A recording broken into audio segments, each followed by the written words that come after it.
तो hello my dear student, आपका ज्ञान गौतम क्लासेज में आपका आज फिर से स्वागत है। आज हम लोग जो हम लोग क्लास 10th के लिए जो नियामक ज्यामिति पढ़े थे, मतलब कोऑर्डिनेट ज्योमेट्री जो पढ़े थे, उसमें मैंने समझा दिया था कि चतुर्थांश क्या होता है, पाद क्या होता है, मूल बिंदु का नियामक क्या होता है, मूल बिंदु से दूरी से रहता है तो कैसे निकालते हैं मूल बिंदु से, फिर दो बिंदु के बीच की दूरी हम लोग कैसे निकालते हैं। आज हम लोग पढ़ने वाले हैं कि संरेख। आज एक क्वेश्चन मैंने लिया है, उसमें एक पॉइंट है जो है कि संरेख। तो संरेख होता क्या है, आज हम लोग जानेंगे कि संरेख सबसे पहले होता क्या है, उसके बाद यह जो सवाल है हमारे पास है इसको हम लोग बनाएंगे। ठीक है, सबसे पहले ध्यान दीजिएगा संरेख होता क्या है। संरेख कहने का मतलब है कि मान लीजिए कि हमारे पास एक रेखा है, वो रेखा है ए बी। क्या है? A B. ए बी और सी, एक हमारे पास रेखा है जिसमें ए बी सी पॉइंट है। ठीक है, तो यहां पे संरेख का कंडीशन होता है कि A B plus B C जो होना चाहिए वह ए सी के बराबर होना चाहिए। यानी ये वाला ए बी और प्लस बी सी जब करेंगे और यह यदि दोनों को जोड़ने पर ए सी के बराबर हो जाता है तो यह जो हमारे पास जो नियामक रहेगा या जो बिंदु रहेगा वह क्या होगा? संरेख होगा। ठीक है, तो आपको इतना ध्यान रखना है कि जब भी आप संरेख का कंडीशन आए तो A B plus B C या पी क्यू आर रहे तो आपको क्या करना है? P Q plus Q R आपको ना इसके पूरा बराबर होना चाहिए। ठीक है, जैसे मान लीजिए कि यहाँ पे आपके पास एक P पॉइंट है, एक Q पॉइंट है, एक R पॉइंट है, तो PQ प्लस QR जो होगा वह PR के बराबर होगा। ऐसा हो रहा है तो क्या होगा? यह संरेख होगा। ठीक है, चलिए अब हम आपको एक क्वेश्चन करवाते हैं।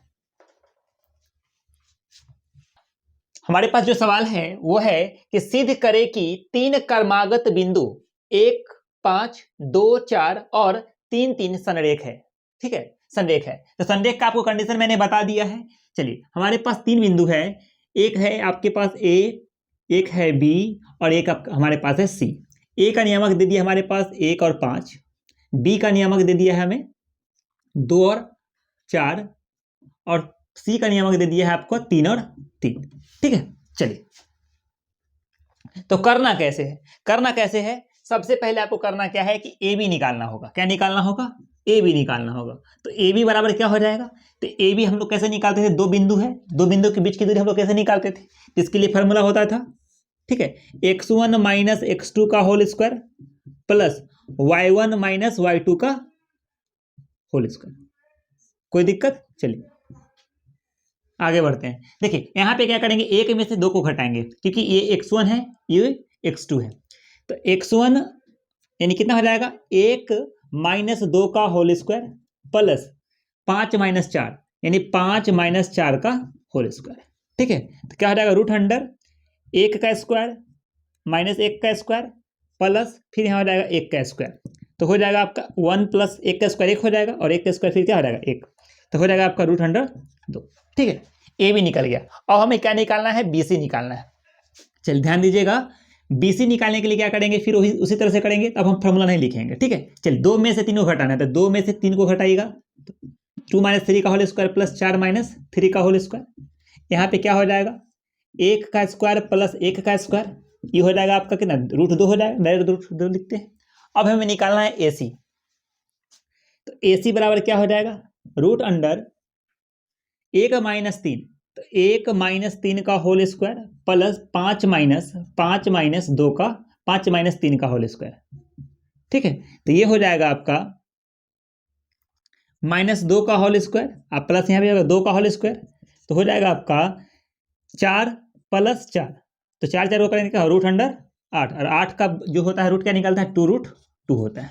ठीक है, तो आप देखिए कि बिंदु A B plus B C जो है वह ए सी के बराबर है। यदि ऐसा हो रहा है तो बिल्कुल होगा। ए बी का मान कितना है? ए बी का मान आ गया रूट 2 प्लस बी सी का मान कितना है? रूट 2। दोनों को जोड़ने पर कितना हो जाएगा? तो 2 रूट 2 हो जाएगा। तो बिंदु लिखेंगे, बिंदु 1 माइनस 1 5 2 4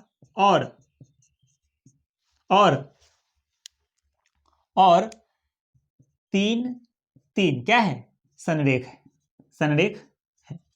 इस तरह से जब भी संरेख का वाला सवाल हो तो आपको इस तरह का सवाल को इसी तरीका से बनाना है। ठीक है, चलिए तो अब हम लोग देखने वाले हैं जो हमारे लोग का कंडीशन है वो है समदूरस्थ के लिए। क्या है? समदूरस्थ।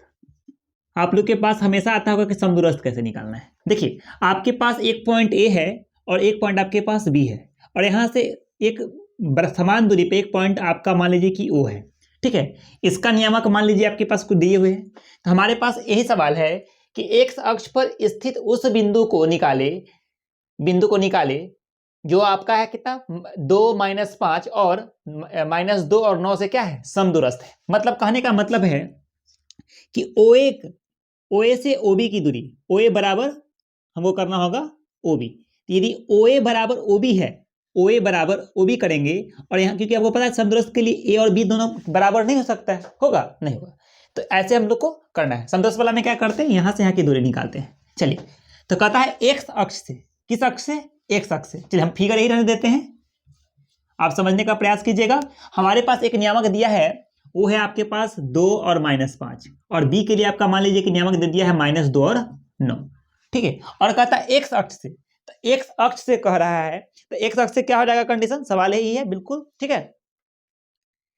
तो एक्स अक्ष से कहेगा एक्स अक्ष पर किसी बिंदु का निर्देशांक, तो यहां लिखेंगे, सॉल्यूशन में लिखिएगा एक्स अक्ष पर किसी बिंदु